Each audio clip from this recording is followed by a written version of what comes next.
नमस्कार,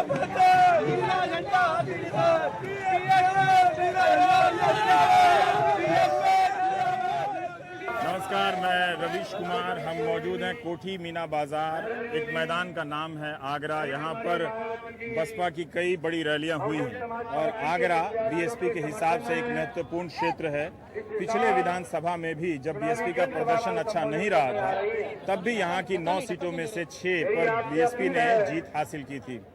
अक्सर opinion poll के सर्वे आप देखेंगे या मीडिया की रिपोर्ट देखेंगे तो बसपा को बहुत कम जगह मिलती है, नकारात्मक रिपोर्ट उनको मिलती है।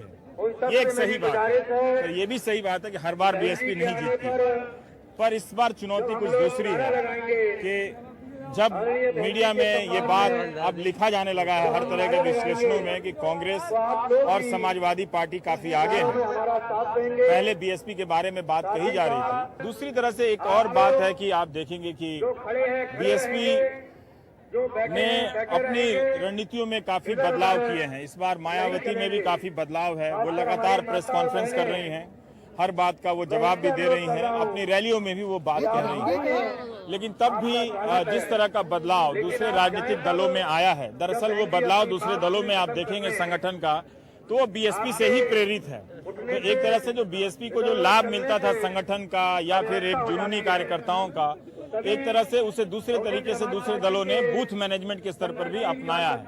तो हम देखेंगे कि इस रैली के भीतर यहाँ बीएसपी के कार्यकर्ता किस तरह से अपनी बातें करते हैं। जाहिर है बीएसपी के लोग हैं तो वो बीएसपी के बारे में ही बात करेंगे, लेकिन आप उनकी प्रोफाइल, उनकी बातें, उनके जोश और उनकी दावेदारियों और निराशाओं को भी इनके बातों में या जवाब के बीच से आप पकड़ सकते हैं। तो आगरा के कोठी मीना बाजार से हम आपको ये बताने का प्रयास करेंगे कि 2012 में बीएसपी ने जो नुकसान हासिल किया था और 2014 में वो अकेली पार्टी थी तमाम संगठन क्षमता के बावजूद, जिसे यूपी की लोकसभा में एक भी सीट नहीं मिली, जबकि ये कहा जाता है कि इसके पास संगठन क्षमता और निष्ठावान कार्यकर्ताओं की इतनी फौज है कि कभी भी इसका प्रदर्शन उतना खराब नहीं हो सकता। लेकिन फिर भी लोकसभा में इस पार्टी ने 0 को चखा है।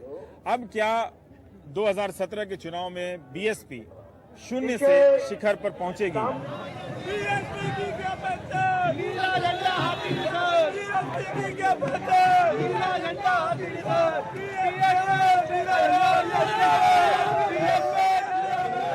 आप बसपा के लिए कितना सपोर्ट, कितना मेहनत करते हैं अश्विनी जी? आप? मैं पार्टी के कार्यकर्ता हूँ बीएसपी का।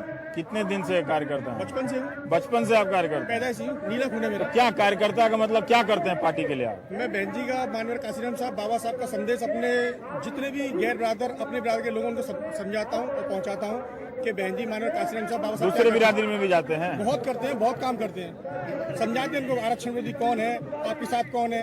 कि मैं आंकड़े देख रहा था कि 2007 में बीएसपी ने रिजर्व सीटों पे बहुत अच्छा प्रदर्शन किया था, सबसे ज्यादा 61 सीटें आई थी। लेकिन 2012 में जब विधानसभा के चुनाव हुए तो समाजवादी पार्टी को सबसे ज्यादा सीटें मिली रिजर्व सीटों पे, बीएसपी को कम मिली। तो इसका मतलब जो बीएसपी का कुछ भी जो भी परंपरागत वोट रहा होगा वो कमा होगा। तो अगर इनको बड़ी पार्टी बननी है तो 85 या 88 जो रिजर्व सीट हैं उनमें से ज्यादा सीट जीतनी पड़ेगी। तो ये कहा जाता है कि जैसे वाल्मीकि को एक भी टिकट नहीं दिया तो वाल्मीकि समुदाय पूरी तरह से साथ नहीं है, पासी समुदाय पूरी तरह से साथ नहीं है। तो मैं आप लोगों से पूछ रहा था, क्योंकि आप गलियों में घूमते हैं, तो फिर आप लोग जब उन समाज में जाते हैं तो क्या दिक्कतें पाते हैं? क्यों वो लोग बीजेपी की तरफ चला गया? जैसे कश्यप जाति है, जो अति पिछड़ी जातियां हैं, ये कहा जाता है कि वो बीजेपी ने उन पर काम किया है बहुत ज्यादा, तो क्यों आपके पाले से निकल गए? तो आप लोगों की नजर में क्या कारण लगता है? जो लोग अब जागृत हो चुके हैं, वो लोग अपने दलित समाज में, खटिक समाज, कोली समाज, वाल्मीकि समाज, बिहार समाज, धोबी समाज और जाटव समाज में, सबके अंदर में दलितों को एक यूनिटी का बहुजन समाज पार्टी भाईचारे का काम कर रही है, उनके बीच में जा रही है। काशीराम सबको जोड़ गए थे, सबको जोड़ दिया था ना उन्होंने, जोड़ दिया था, अभी क्या हो गया? मानवर कांसीराम साहब ने हमको जोड़ने का रास्ता दिखाया था, अपने जीते जी पूरी तरह से सफलता नहीं मिली थी। माननीय बहन जी के नेतृत्व में वही भाईचारा जो साहब ने दिया है वही चल रहा है। जी, आप स्लोगन में बोल रहे हैं जी, उससे कुछ नहीं होता। लेकिन 2012 में बीजेपी की रैली में जाऊंगा तो बीजेपी के लोग भी इसी तरह से स्लोगन में बोलेंगे, उससे कुछ नहीं होता। थोड़ा ऐसा भी बोले जिससे हमको भी कुछ सीखने को मिले, है ना? वो है कि हम लोग जितने भी लोग हैं सारे के सारे दलित, जाटव लोग वाल्मीकि लोग खटीक में, सब लोग एक दूसरे के पास में जा रहे हैं और उससे जा रहे हैं। पहले नहीं जा रहे हैं। मेरे पास में पूरे नहीं, पहले भी जाते थे, पहले भी जाते थे, लेकिन वो आरएसएस ने जो हिंदू को बांट रखा है उसकी वजह से इतनी सफलता उस समय नहीं मिल पाई थी। अब लोगों की समझ में आ रहा है आरएसएस तो हिंदू को बांट करके हमको धोखा देती है। बहुजन के लिए ग्राउंड लेवल पर आप क्या करते हैं, ये बताइए ना मुझे। ग्राउंड नहीं देखते हैं कि आप क्या करते हैं ग्राउंड लेवल पे जो बहुजन समाज पार्टी भाईचारा कमेटियों के जाटव लोग हैं, वो जाके वाल्मीकियों के बीच में आप क्या कहते हैं? जाटव जो वाल्मीकि समाज के बीच में जाता है, खटीक समाज के बीच में जाता है, वो उनको बाबा साहब का जो मिशन है, कैसे आप लोग राजा बनोगे, कैसे इस देश के आप शासक बनोगे, ये बताते हैं। ये बताते हैं उनको, उनकी वो समझ में आती है। और वो लोग ये कहते हैं जाकर पहले हम वाल्मीकि जयंती में हम हिस्सा नहीं लिया करते थे, लेकिन आज हम वाल्मीकि जयंती में बढ़ चढ़कर हिस्सा लेते हैं। उनके सविता सेन के प्रोग्राम में हम हिस्सा नहीं लिया करते थे, लेकिन 2012 के बाद हम उनके प्रोग्राम में हिस्सा लेते हैं। खटीक समाज में हम और रविदास जयंती में हम पहले हिस्सा नहीं लिया करते थे, तो सिख लोग बनाते थे, अब उसमें हम हिस्सा लेते हैं। तो 2012 में हमसे ऐसी सीटें छीनी गई, वो उसमें क्या था कि उनको एक बात समझा दी गई कि यहाँ केवल जाटव है, जाटव है, जाटव और कुछ नहीं है, और बाकी जाति हमसे दूर रही। लेकिन अब हमने 2012 के हारने के बाद हमने ये किया, वो आप जो आपका मेहनत का जो काम है आप वैसे करते हैं। अब हम वो कर रहे हैं। 2012 में के बाद हमने क्या किया है कि हर एक अपने पड़ोसी को, हर एक अपने गैर जाटव दलित को अपने साथ रखा है, उनके गैर जाटव दलित को, और उनके प्रोग्राम में हमने बढ़ चढ़ के हिस्सा लिया है, उनके प्रोग्राम को अपना प्रोग्राम समझा है। आप देखिए वाल्मीकि जयंती अभी आप आगरा में आएगी, तो उस वाल्मीकि जयंती में 60% वाल्मीकि होंगे, तो 40% जाटव होंगे। जितनी झांकियां वाल्मीकि समाज की होंगी, उतनी आधी झांकियां जाटव समाज की होंगी। वाल्मीकि जितने भी हैं हम लोग उनके पास जाते हैं, और गैर जाटव जितने भी हैं हम उनको बताते हैं कि अगर बीजेपी सरकार आती है तो सबसे पहले वो आपका आरक्षण खत्म करेगी। अच्छा, आरक्षण खत्म करेगी तो आपकी जो नियति पहले थी 5000 साल पहले लोग आगे जाटव के लिए जो स्थिति बनाते थे उसको खत्म करेगी। दूसरी चीज 3.5 लाख यहाँ पर मजदूर है, जाटव मजदूर है, पेटा मजदूर है। इन मजदूरों को नोटबंदी ने तोड़ के रख दिया है। हम लोग पब्लिक में जाते हैं, पिछले 3-6 महीने से हम जा रहे हैं और बता रहे हैं कि वास्तव में आपके लिए सरकार कौन सी अच्छी है। तो इसको पार्टी ने ये कार्यक्रम दिया है कि आप लोगों को जाना है, या आप लोगों ने खुद से शुरू किया है? ये हमने अपने आप खुद से स्टार्ट किया है। ये हम सब लोग और हम मिलकर कार्यकर्ता या पदाधिकारी हो, हम सब मिलकर अपने एकजुट होकर काम कर रहे हैं स्थानीय स्तर पर। जिस गली मोहल्ले में रहते हैं, वाल्मीकि जी जो है स्टार प्रचारक बहन जी ने बनाया है, राजू वाल्मीकि जी बहन जी ने बनाया। आगरा में आए, उन्होंने 2-3 सभाएं की हैं और बहुत ही राजू वाल्मीकि कौन है बताइए? आप अच्छी बातें बताएं। राजू वाल्मीकि जो है ये मान्यवर सिद्दीकी साहब, जो सिद्दीकी साहब हैं हमारे राष्ट्रीय नेता, उनके पीआरओ थे 18 विभागों के। उनको स्टार प्रचारक बनाया, 29th रैंक है उनकी। 40 स्टार प्रचारक 5 स्टेटों के लिए बहन जी ने, बसपा के। मतलब उन लोगों का प्रचार मायावती के अलावा भी वो लोग करते रहते हैं? नहीं, वो पार्टी स्तर से कर रहे हैं, पार्टी स्तर से और कर रहे हैं। पांचों प्रांतों में वो लोग घूम रहे हैं। आगरा में आ चुके हैं, पहले से कई महीनों से आ रहे हैं। अब इसी तरह से एक अच्छी जानकारी मिली राजू वाल्मीकि स्टार प्रचारक समाज और जो समाज पवन दिवाकर जी हैं। ये कौन है? ये दिवाकर जी समाज से बिलोंग करते हैं, धोबी समाज से बिलोंग करते हैं। ये लोग अपने दिल से खुद आए हमारे पास। मैं एक एनजीओ चलाता हूँ, एनजीओ के बेस पर मैं काम कर रहा हूँ। मैं कोई पदाधिकारी नहीं हूँ अभी इस समय पार्टी का।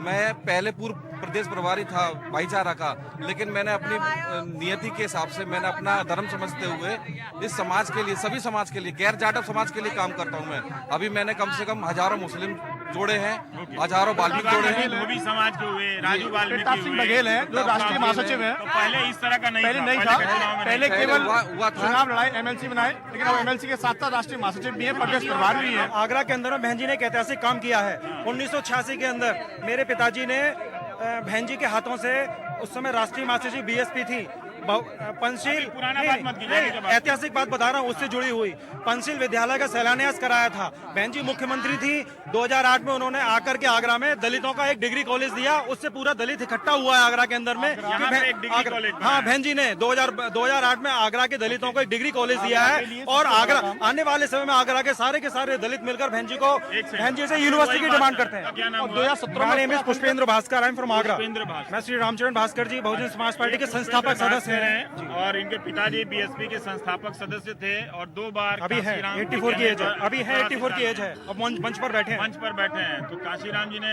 कई उम्मीदवारों को खड़ा किया था कि चलो हारो, 2 बार हारो, 3 बार हारो, बाद में कभी जीतेंगे। तो इस तरह से बीएसपी को सरकार बनाने का मौका मिला।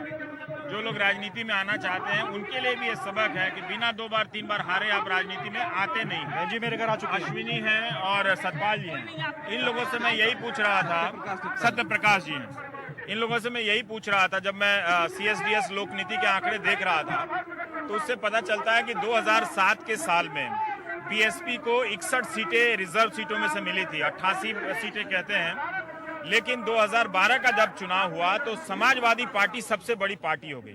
2007 से पहले के जितने भी चुनाव हुए उसमें बीएसपी कभी भी रिजर्व सीटों पर अच्छा नहीं करती थी, बीजेपी नंबर 1 होती थी। तो इस बार ये कहा जा रहा था कि क्या बीएसपी अगर उसको 150 से ऊपर की पार्टी बननी है या 100 से ऊपर की पार्टी बननी है तो उसे जो 87-88 रिजर्व सीटें उसमें उसे अधिकतम प्रदर्शन करना पड़ेगा, यानी कम से कम 2007 के स्तर पर जाना पड़ेगा 61 सीटों तक। तो इन मित्रों ने ये बताया यहाँ पर जो मौजूद हैं कि काफी कुछ बदला गया है। राजू वाल्मीकि एक स्टार प्रचारक बनाए गए हैं, हालांकि वाल्मीकि समाज को एक भी टिकट नहीं मिला है ना, ऐसा है। लेकिन और दिवाकर जी हैं जो धोबी समाज से हैं। तो इस तरह से जो काशीराम ने एक जो इंद्रधनुषी समीकरण बनाया था दलितों का और अति पिछड़ों का, वो बिखरने की स्थिति में तो आया ही और उनमें से बड़ा हिस्सा बीजेपी के पास गया। इसीलिए आप देखेंगे कि लोकसभा के चुनाव में यूपी में जितनी भी पार्टी हैं उनमें से सिर्फ बीएसपी है जिसे एक भी सीट नहीं मिली। प्रमुख पार्टियों में से बीएसपी को एक भी सीट नहीं मिलती है, सपा को मिल गई, कांग्रेस को भी कुछ ना कुछ और सबसे ज्यादा बीजेपी को तो मिली ही।